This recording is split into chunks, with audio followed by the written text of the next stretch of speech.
Welcome to this brief talk on megatrends and how they're shaping the future of trade and investment. My name is Simon Lacey and I teach international trade at the School of Economics and Public Policy at the University of Adelaide. So let's dive in and get started. In this talk, I'm going to focus on three overarching megatrends that I think serve nicely to highlight some of the tensions and pressures being exerted on the global trading system and cross-border investment flows. So the first of these are the geopolitical tensions that we've all been living with now for several years and which really exploded into very public view under the presidency of Donald J. Trump. The second is what, paraphrasing Donald Rumsfeld, I refer to as known unknowns, since these concern technologies we're already partially familiar with, but which we've yet to grasp the full implications of, particularly with regard to international trade and investment. The third is something I've chosen to address under the Pareto power law principle, which basically describes large asymmetries in things like causes and consequences or the distribution of wealth, and thus serves nicely to illustrate the megatrend I want to highlight here, which is growing inequality. So let's get started. Geopolitical tensions. So I think the first thing to recognize is that the geopolitical tensions we're experiencing are not going away anytime soon and will probably persist over many decades, not just between the US and China, but also other large regional powers, particularly India and Japan, both of which feel various levels of concern about a rapidly rising and assertive China on their doorsteps. The next thing to say here is that because with the exception of Japan, these are all nuclear powers, all of these actors have a strong incentive in avoiding escalation and thus to keeping any tensions simmering at the level of so-called low-intensity or grey zone area conflict, meaning restricted to cyberspace, the economic and monetary sphere, and or the battle over who dominates the narrative, i.e. propaganda. Another important facet of these geopolitical tensions is that the rise in techno-nationalism and thus autarkic strategies in advanced technologies will likely grow and, somewhat sadly, will also limit international collaboration and thus ultimately innovation. But finally, I think one also needs to recognize that the benefits of international cooperation and economic integration over the last 7 decades have been so large, and that the financial incentives for continuing to do so are still very much in place, so that these incentives will ultimately limit the extent to which decoupling is taken to. Let's turn now to the implications of this megatrend for international trade and investment, of which I'd like to highlight 4. First of all, restrictions on cross-border data flows will continue to ramp up, regardless of how much the global technology industry rails against this. Second, restrictions on the export of dual-use goods and strategic components, as well as critical minerals, will continue to expand. Third, the increased frequency we've seen governments invoke the national security exception will continue as the scope of what falls within it continues to grow in the eyes of policymakers and political leaders. And 4, investment screening procedures, already the subject of tightening in many countries, particularly for strategic sectors, are likely to continue to persist and even grow, again as governments expand their own notions of what economic sectors need to be protected from whom. Let's move on now to the next megatrend, which is known unknowns. In this set of megatrends, I discuss a number of technologies that are no longer over the horizon, but are rather looming right in front of us. But the unknown factor is the rate and extent to which they'll likely be taken up, and thus just how disruptive they will be and how quickly or broadly they're going to begin to exude these disruptive effects. So starting with blockchain, the number of potential use cases runs into the hundreds, if not thousands. But as yet, the broad-based adoption of this technology remains elusive, beyond cryptocurrencies. Likewise, quantum computing is another technology that's rapidly growing in prominence, with China reputed to have a small lead over the US. But here again, apart from disrupting encryption of secure communications, it's not clear what potential this technology will have, although most experts concede it will be a real game changer, turning conventional approaches to computing completely on their heads. Advanced AI is another disruptive general-purpose technology that's already starting to have a big impact on the way firms and indeed entire economic sectors work.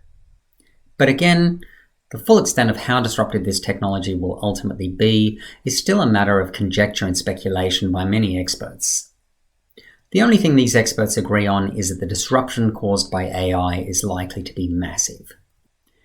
And finally here I want to discuss the low Earth economy, which is a key threshold technology that will be absolutely fundamental to enabling all kinds of low latency remote wireless technologies such as autonomous vehicles. But again, experts disagree as to how quickly this technology will become ubiquitous and how far-reaching its impact will ultimately prove. And so again, this set of megatrends has a number of broad implications for international trade and investment.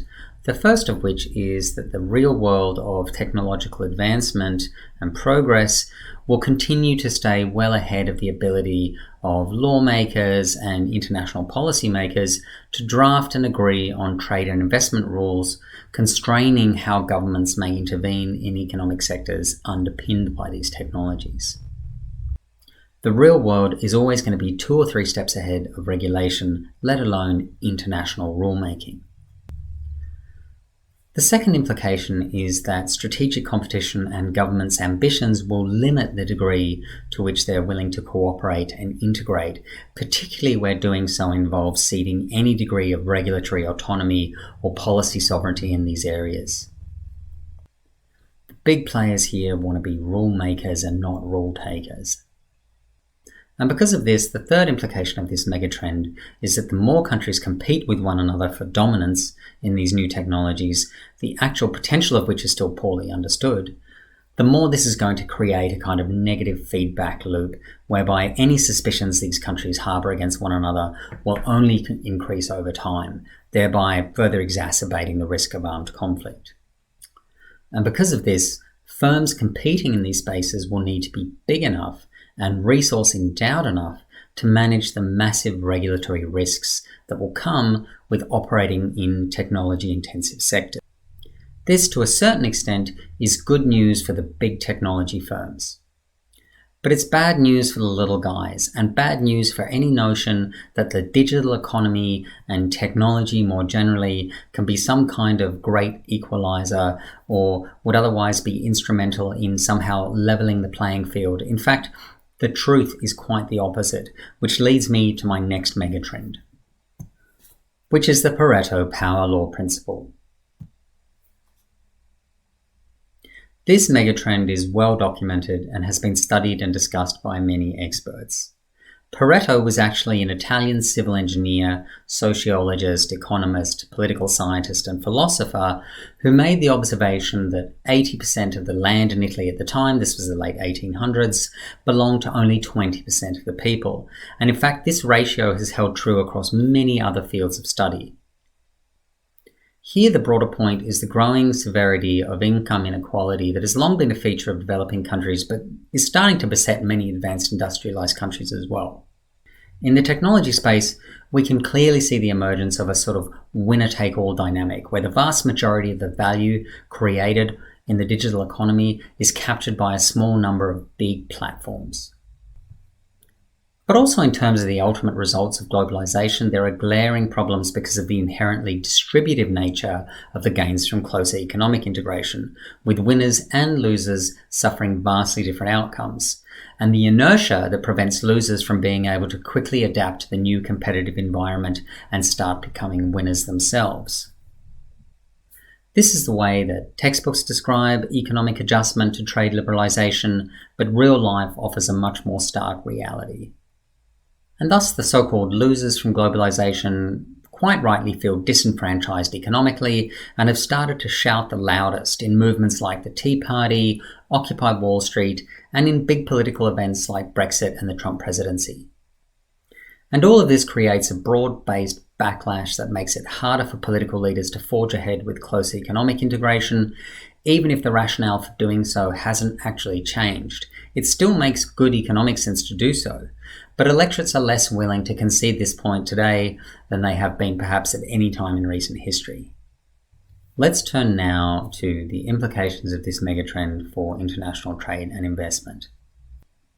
The first of these is that the size of the constituency avidly pressing for further trade liberalisation will shrink, especially as business lobbies become more attuned to consumer sentiment on this point and choose instead to lobby quietly for a stabilisation of economic relations and also financial support to relocate production closer to home where this is seen as a political priority. The second implication of this megatrend is that resolving big collective action problems at the multilateral level will become harder, especially as trust between major powers continues to deteriorate. This is bad for a whole range of big problems that need addressing, but particularly for the institutions and functioning of the rules-based international order. And because of this, the rules-based system will increasingly become subject to arbitrary actions and decisions by big players, with consultations and cooperation breaking down. This is bad news for small and middle powers, since the law of the jungle only favours the apex predator. And as the multilateral rules-based order weakens, this will accordingly lead to a rise in increasingly fragmented approaches to international cooperation and attempts to establish rules to govern international trade and cross-border investment in specific economic sectors or for given categories of products, a phenomenon that Pascal Lamy, the former WTO Director General, predicted would occur under the mantra of variable geometry. This doesn't necessarily have to be bad, since a one-size-fits-all approach looks increasingly unrealistic given the complicated world we live in. But again, the more fragmented and diverse systems are, the greater the complexity, the higher the compliance costs, and the greater the relative advantage for big actors who have the resources to successfully navigate this complexity will be vis-à-vis smaller firms. And so this just exacerbates the fundamental asymmetries inherent to the Pareto power law world we live in. Let's turn now to a few key takeaways. Number one, those who believe in the rules-based order must demonstrate the courage of their convictions. It's time to stand up for the rules and not play favourites on the basis of such nebulous concepts as like-minded partners or values-based economic diplomacy. That's just code for justifying discriminating against and between trading partners, which the multilateral trading system was set up to stop. Number two, sticking with or reverting with the status quo is simply not an option given the sheer scale of the massively disruptive forces at play. Countries and firms and individuals need to learn to adapt to a fast-changing reality. And those who can do this, i.e. those who prove the most agile and resilient, are going to be the most successful. The third takeaway is that the various phases of the COVID-19 pandemic to date, i.e. the initial health crisis of 2020 and the logistical and other challenges of the vaccine rollout in 2021, have posed a set of important stress tests for governments all over the world and have shown without doubt the value of basic bureaucratic competency. That concludes my talk on megatrends and their implications for international trade and investment. Thanks for listening, and if you have any questions or any comments, please don't hesitate to get in touch. Thank you.